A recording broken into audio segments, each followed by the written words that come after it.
அதான் இந்த படம் முதல்ல வந்து வேற ஒரு ப்ரொடியூசருக்கு பண்ணுறதா இருந்தது. அப்போது அது கேள்விப்பட்டு அவர் ஒரு சிறந்த நண்பராக பழகுவார்.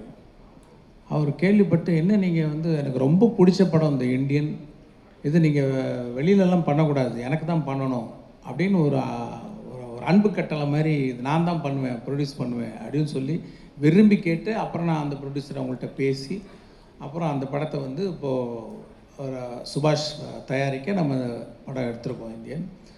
இதில் சொன்ன மாதிரி இப்போது சொன்ன விஷயங்கள் இதெல்லாம் வந்து கற்பனை பண்ணிட்டாலும் அதை வந்து அந்த கற்பனையை நிஜமாக்குறதுக்கு, நிஜமாக ஒரு காட்சியாக பார்க்குறதுக்கு அதுக்கு உண்டான செட்டு, அதுக்கு உண்டான மேக்கப்பு, அதுக்கு உண்டான லொக்கேஷன், அதே மாதிரி பொலிவியா போகிறதுக்கு ரொம்ப it's not an easy task. Like Bolivia போய் அந்த சாங்கை ஷூட் பண்ணுறதுலாம் தைவானில் ஷூட் பண்ணியிருக்கோம். இந்த மாதிரி இந்த கதைக்கு என்னென்ன தேவையோ அது எல்லாத்தையும் வந்து அவர் ப்ரொவைட் பண்ணலைன்னா, இப்போ நான் இமேஜின் பண்ணது அப்படியே ஸ்க்ரீனில் வந்து ட்ரான்ஸ்லேட் பண்ண முடியாது. ஐ ஹவ் டு தேங்க் சுபாஷ் sir for producing this film. Challenging தாங்க. ஏன்னா வந்து மெயின் சேலஞ்சே வந்து பார்ட் 1 வந்துடுச்சு.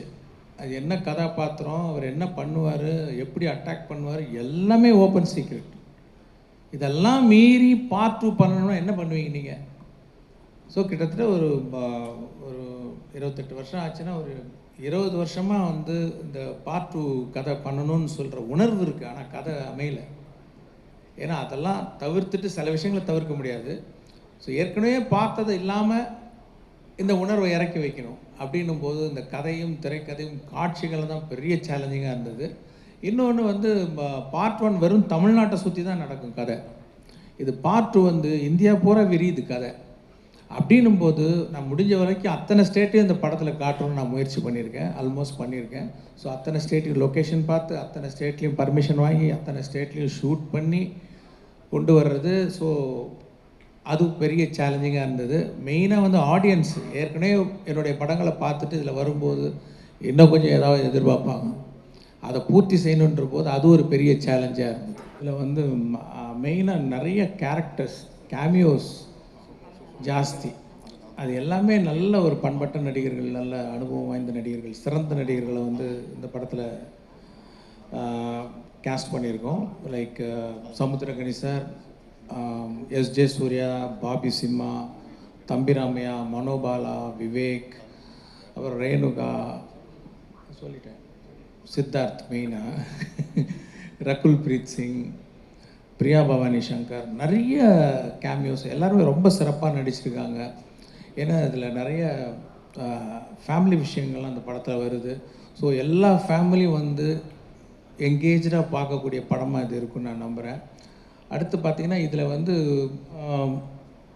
அது பார்த்திங்கன்னா அந்த ஒரு நடுவில் ஒருத்தர் இருக்கார். அவர் வந்து உங்களுக்கு நிறைய பேருக்கு மீடியாவுக்கு பரிச்சயமான ஒரு கேரக்டர் தான். அது ஆர்கே லக்ஷ்மணுடைய கார்ட்டூன் காமன் மேன். அவர் வந்து டைம்ஸ் ஆஃப் இந்தியாவில் அந்த கார்ட்டூன் வந்து ரெகுலராக போடார். அது ரொம்ப, அந்த கார்ட்டூன்லாம் ரொம்ப பிரபலம், ரொம்ப மிகச்சிறந்த ஒரு கார்ட்டூனிஸ்ட் ஆர்கே லக்ஷ்மண் அவர்கள். அவருடைய அந்த காமன் மேன் கதாபாத்திரத்தை வந்து ஒரு 3D அனிமேஷனில் இதில் வந்து இந்த கதையில் வந்து ஒரு கதை சொல்லும் ஒரு டூலாக நான் வந்து பயன்படுத்தியிருக்கேன். அது ஒரு புது விஷயம். அப்புறம் சொன்ன மாதிரி பொலிவியாவில் எடுத்த அந்த கேலண்டர் சாங் மிஸ் யூனிவர்ஸ், நான் வந்து இந்தியன் ஆக்ட்ரஸே ட்ரை பண்ணேன், 2-3 பேரை ட்ரை பண்ணேன், கிடைக்கல, அவங்க டேட்ஸ் கிடைக்கல. அப்போ வந்து அந்த கேலண்டர் ஷூட்டுக்கு பொருத்தமாக யார் இருப்பாங்க அப்படின்னு பார்க்கும்போது அவங்களுடைய ஒரு புகைப்படத்தை பார்க்கக்கூடிய ஒரு வாய்ப்பு வந்தது. ஸோ அவங்கள ட்ரை பண்ணி பார்த்தோம். அவங்க அக்செப்ட் பண்ணதுனால அவங்கள வந்து இந்த பாட்டில் நாங்கள் படத்தில் வருவாங்க இந்த பாட்டில். அப்புறம் மெயினாக டெக்னீஷியன்ஸ் லைக் ரவிவர்மன், ரொம்ப அருமையான ஒளிப்பதிவு. இப்போ சார் சொன்ன மாதிரி வியந்து பார்க்குற ஒரு செட்டெல்லாம் வந்து முத்துராஜ் ப்ரொடக்ஷன் டிசைனரோட ஒர்க்கு வந்து எக்ஸ்ட்ராடினரி ஒர்க் இந்த படத்தில் பார்த்தோன்னா. அப்படி நம்மளே ஒரு லேஸில் எக்ஸைட் ஆக மாட்டோம். ஒரு செட்டு டிசைன் அப்ரூவ் பண்ணுறதுக்கு பேக் அண்ட் ஃபோர்த் போவோம். கடைசியில் ஒன்று கொடுப்பாரு. செட்டில் வந்து பார்த்தா நம்மளுடைய எதிர்பார்ப்பே மிஞ்சக்கூடிய ஒரு அருமையான ஒரு அவுட்புட்டை வந்து முத்துராஜ் சார் கொடுத்துருக்குறாங்க. அப்புறம் தைவானில் ஷூட் பண்ணியிருக்கோம். இதெல்லாம் விட மெயினாக நம்ம கமல் சார் தான். நான் வந்து பார்ட் 1ல் சொன்னேன், லைக் ஒரு தராஸில் வந்து ஒரு பக்கம் டைரக்டர், ப்ரொடியூசர், படத்தில் நடித்த actors, cinematographer, music director, art director, அத்தனை பேரையும் ஒரு தராசில் போட்டுட்டு இன்னொரு பக்கம் தராசில் கமல் சாரை உட்கார வச்சா ஈக்குவல் ஆகிடும். அந்த அளவுக்கு இவருடைய சாருடைய ஸ்க்ரீன் ப்ரெசன்ஸ் அண்ட் பர்ஃபார்மன்ஸ் வந்து அப்படி இருந்தது. அந்த இந்தியன் ஒரு விழாவில் நான் சொன்னேன். இப்போ நான் சொல்கிறேன், இப்போ தராசு இந்த பக்கம் சாஞ்சிடுச்சு.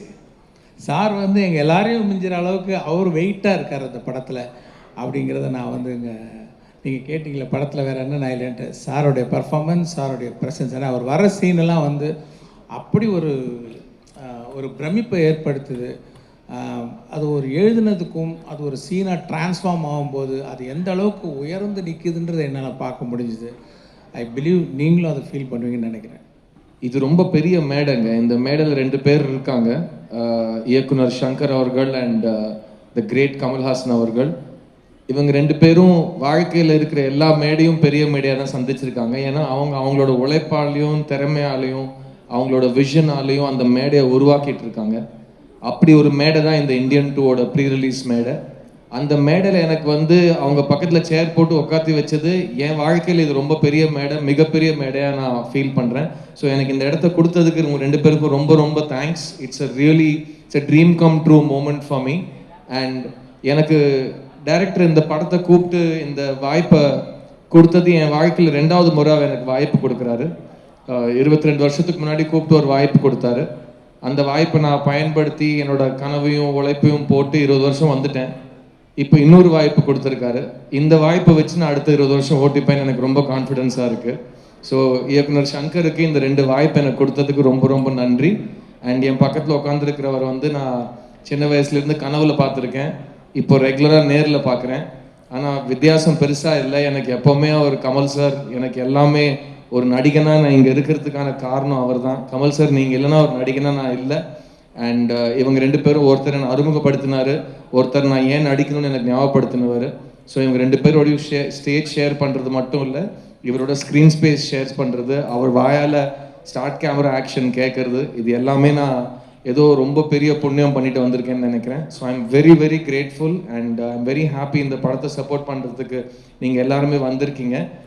Indian 2 is a legendary film and just to be part of this moment, Bhavna is still இது கனவா நினைவாங்கிற மாதிரி தான் இருக்கு எனக்கு நிஜமாவே. So thank you for having me here and thank you for being here. 2 வாய்ப்புன்னு சொன்னீங்க, எந்த வாய்ப்பு இன்னும் ஸ்பெஷல்?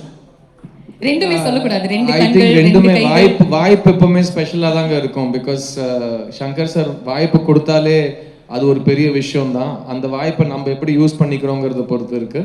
அண்ட் எனக்கு கான்ஃபிடென்ஸாக இருக்குது. I am very confident that பாய்ஸ்லேருந்து ஆரம்பிச்சு இந்த பயணம் இந்தியன் 2லேருந்து தொடங்கும். It will become the next part of my life. So once again, deepest thanks to Shankar sir, because என் மேலே அவர் முதல் முறை செலுத்தின நம்பிக்கை வந்து ஒரு புது பையன் மேலே செலுத்தினார். இப்போ வந்து அவர் செலுத்தின நம்பிக்கை வந்து அந்த புது பையன் கொஞ்சம் வளர்ந்துருக்கான்னு இந்த பையனுக்கு ஒரு நம்பிக்கை கொடுக்குற மாதிரி இருக்குது. ஸோ இந்த வளர்ச்சிக்கு காரணமாக இருந்தவங்க பெரியவங்க எல்லாருக்கும் ரொம்ப நன்றி. அண்ட் தினமும் சினிமாவில் புதுசாக ஏதாவது ஒன்று கற்றுக்கணும்னு இவங்க தான் எனக்கு சொல்லிக் கொடுத்தாங்க. ஸோ அப்படியே இருக்கட்டும், நான் டெய்லி ஏதாவது கற்றுக்கிட்டே இருக்கேன். And both these opportunities are very special and thank God for Indian, because Indian படம் இல்லைன்னா அந்த படத்தோட சீக்குவல் எனக்கு chance கிடைச்சிருக்காது. So thank you for making Indians, both of you.